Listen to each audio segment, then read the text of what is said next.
السلام علیکم عزیز طلباء و طالبات، امید ہے آپ لوگ خیریت سے ہوں گے، خوش و خرم ہوں گے اور بھرپور طریقے سے اپنی تعلیم خصوصاً اردو زبان کی تعلیم کی طرف توجہ دے رہے ہوں گے۔ آج ہم علامہ اقبال کی نظم مرد مسلمان کے چوتھے شعر کی تشریح پڑھیں گے۔ علامہ اقبال کا یہ چوتھا شعر ہے، یہ راز کسی کو نہیں معلوم کہ مومن، یہ راز کسی کو نہیں معلوم کہ مومن، قاری نظر آتا ہے حقیقت میں ہے قرآن۔ راز کا مطلب ہے چھپی ہوئی بات، معلوم نہیں ہے مطلب پتہ نہیں ہے، جانتا نہیں ہے۔ مومن سچا مسلمان، وہ مسلمان جو اللہ کی مانتا ہے۔ قاری قرآن پڑھنے والا یا قرأت کرنے والا، خوش الحانی کے ساتھ قرآن پڑھنے والا قاری کہلاتا ہے۔ نظر آتا دکھائی دیتا ہے، قاری نظر آتا ہے یعنی کہ دکھائی دیتا ہے، معلوم ہوتا ہے۔ حقیقت اصل سچائی، نظر تو قاری آ رہا ہے لیکن حقیقت میں کیا ہے، سچائی میں کیا ہے؟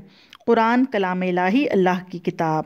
تشریح حوالے متن اسی طرح لکھیں گے کہ یہ علامہ اقبال کی نظم ہے مرد مسلمان، جو کہ ان کے مجموعہ کلام ضرب کلیم میں شامل ہے۔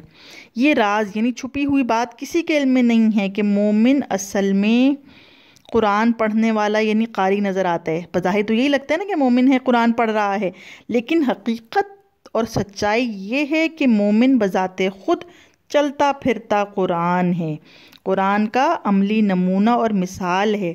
اس کا ہر عمل، ہر بات، گفتگو سب قرآن کے مطابق ہوتا ہے۔ جو کچھ قرآن میں لکھا ہے، جو کچھ قرآن ہمیں بتاتا ہے، ایک مومن کا ہر لمحہ، ہر پل اس کے مطابق ہوتا ہے۔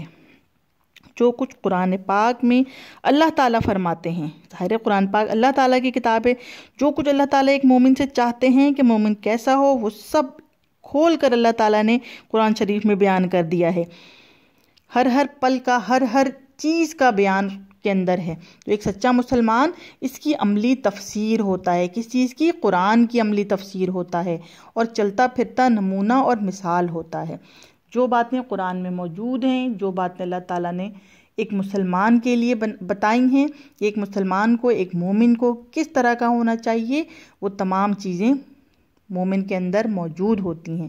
بظاہر وہ قرآن پڑھتا ہوا نظر آتا ہے، لیکن حقیقت میں وہ چلتا پھرتا قرآن ہے، خود قرآن کی تفسیر ہے، قرآن کی عملی نمونہ ہے۔ انشاءاللہ مجھے امید ہے کہ آپ لوگوں کو اس شعر کی تشریح سمجھ میں آ گئی ہوگی، بہت آسان لفظوں میں بتائی جا رہی ہے تاکہ آپ لوگوں کے دلوں میں یہ بات اتر جائے۔ اللہ حافظ، انشاءاللہ اگلی ویڈیو میں اگلے شعر کے ساتھ ملتے ہیں۔